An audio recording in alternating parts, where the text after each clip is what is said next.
Okay,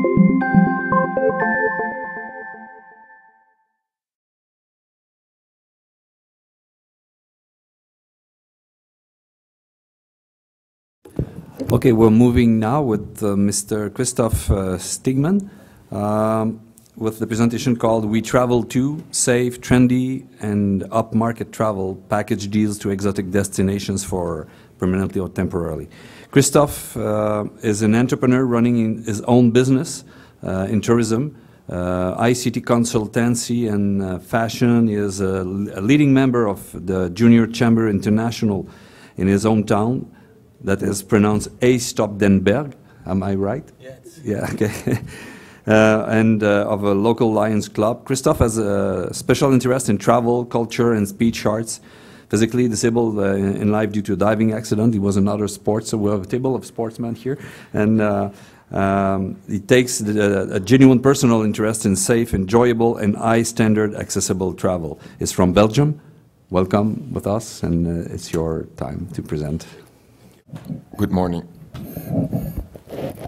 Oh, maybe. Okay. I have a strong voice, but maybe it's better to speak in the microphone. Yeah, yeah. So I'm Kristof. I'm coming from Belgium. I'm not a native speaker, so I hope you understand me. But if there's some problems after the session, you can ask me. In the next 10-15 minutes, I want to explain a bit my vision about accessibility and tourism. Lots of things already said today, but maybe I can say a few new things. And first of all, I want to start with a short video.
Traveling, what a great experience it can be. Those colorful images of travel, different cultures, sun, sea, beach, adventure, fun, don't they make all dream? These days, travel has become possible for most of us. Although financial constraints can still be an issue for expensive or exclusive destinations, traveling has largely been democratized. With an average salary, you can make long-distance travel and explore exotic countries. Even with an average physical condition, you can enjoy a relaxing holiday. But it is also true for people who are really disabled, for the physically limited, the wheelchair users, the blind, deaf, or otherwise temporarily or permanently handicapped? What about the older people who have to rely on others for their daily activities? Thinking all about this, more and more questions come to my mind. Should every destination be accessible to everyone? Is it realistic to make everything accessible to everyone? Is it our collective duty to assure that? From an ethical and a moral point, I would think so. I'm convinced that we should try to achieve the perfection for everyone. But I'm also convinced that in the short run, this is impossible. Nevertheless, we are together here at Destination for All to try to achieve as much as possible when it comes to travel accessibility in public services, regions, cities, infrastructure, public transport. A lot of lobby organizations and associations are out there working to make people understand the importance of accessibility, to put and keep accessibility high on the agenda, and to make the travel destinations accessible for many people as possible. I think that a lot of progress has already been made in this area, but a big issue remains. Individual travelers with a disability still find it hard to organize their own and safe, comfortable trip.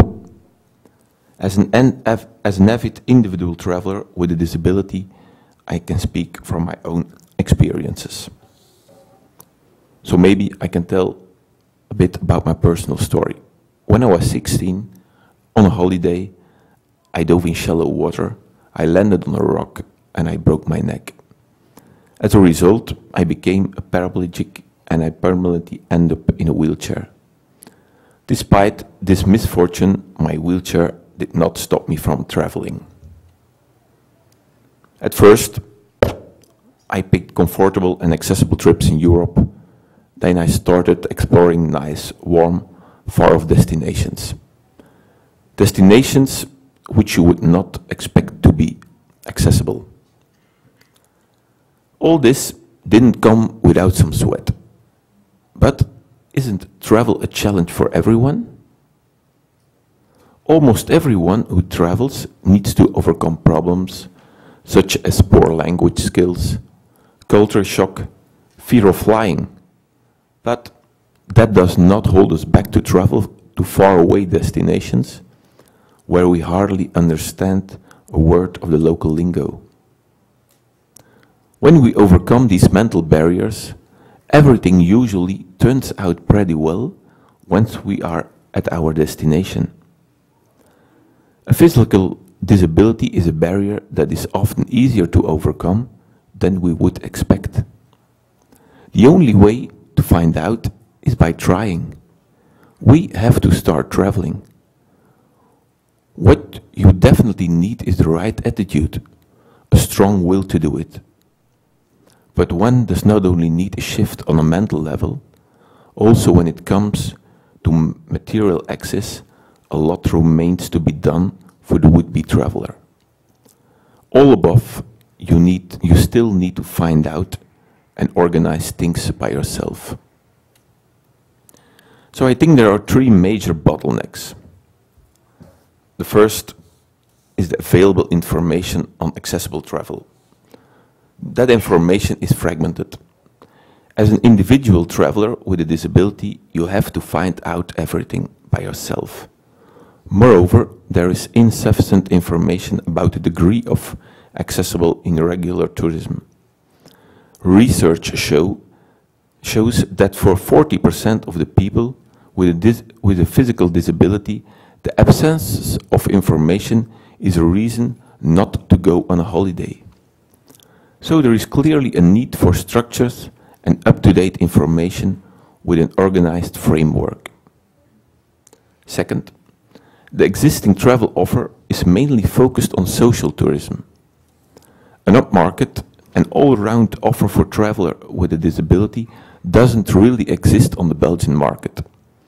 The accessible tourism offer in Flanders is not very diverse, sometimes rather medical in nature and focusing on older people who travel in groups.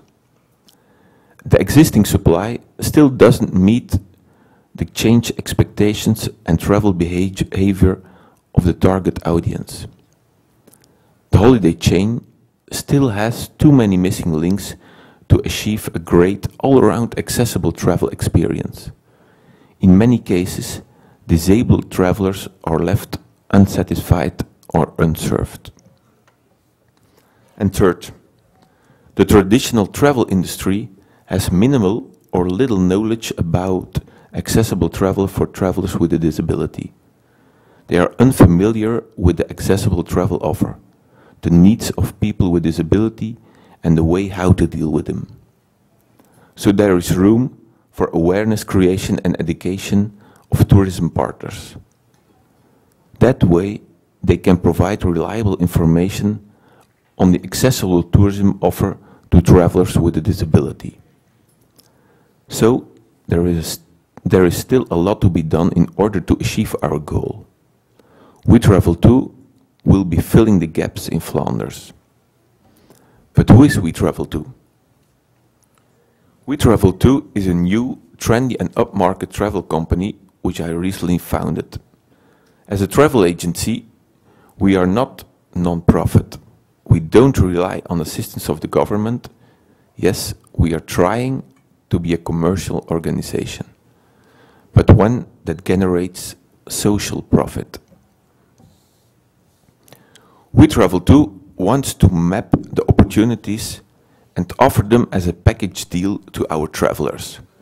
We want to ensure that everything on the destination is accessible, well organized and 100% accessible. We will start our activities with a limited but varied selection of 4 destinations: Aruba, Curaçao in the Caribbean, Kenya in Africa, and Tenerife in the Canarian Islands. At these destinations, we provide accessible hotels, customized transport and excursions, medical tools and assistance.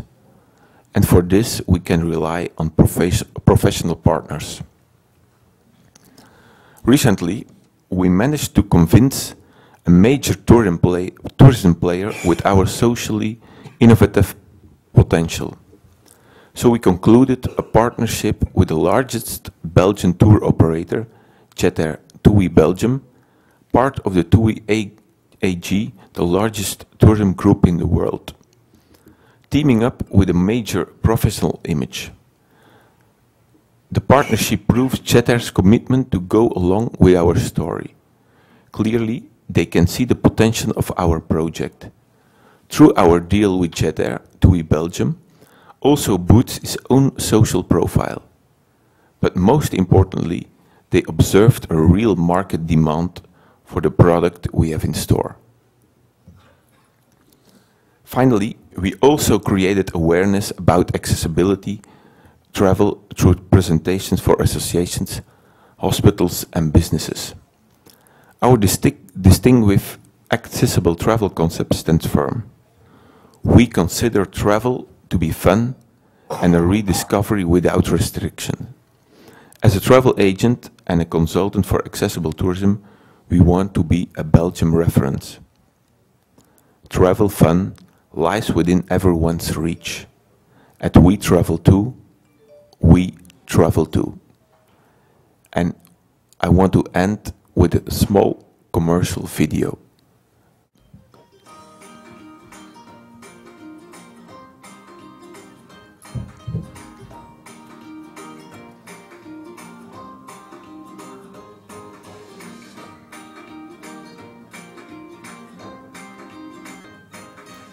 WeTravel2. Travel without limits. Because we travel too. Thank you, Kristof. Really impressed with what you've done, starting a private business, you know, in that tiny little market that we all understood is way bigger than people may imagine. And I wish you the best luck in that. And I think, I don't know if they are, I'm asking you the question first. I take because I'm the moderator, I have that opportunity to ask the question first. Sorry, keep your question. But I'm so curious, are there many agencies such as yours in Europe? Or because you will probably get some market from France eventually or from your neighbors around. There are some, but not a lot. Not a lot. I know one in the Netherlands, one in England, one in France, but not in Belgium. For the moment. Okay. So, any questions from the audience? To that new business, and I love your video. Has it been shown on television or not yet? Not yet. Okay. Okay. I'm curious on the demand. This is brand new business. I don't know how many years you've been in business, but how did it grow? Like percentage of starting again requests, how did it evolve? Do you hear well in the back? No? Could you, so I will ask you to repeat in the microphone, okay?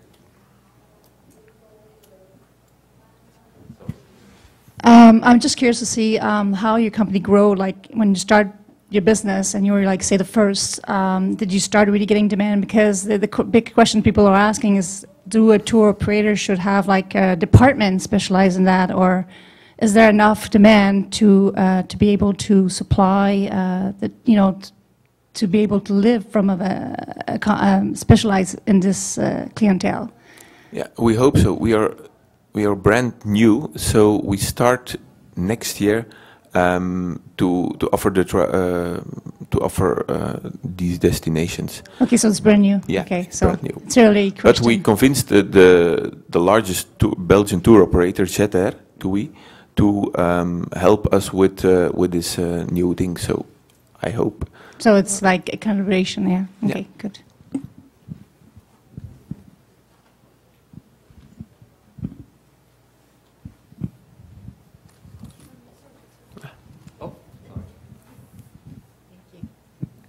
And do you just work out of Belgium, or do you take clients from all over the world? Yeah, we start in Belgium, but if people of all of Europe will travel with us, that's no problem. So, What about Canada? why not? We have to start with 4 destinations. We want that everything is okay, perfect, and then we want to grow with other destinations. I know 10, 15 other destinations we will provide, but we have to start with these 4. So thank you, Kristof.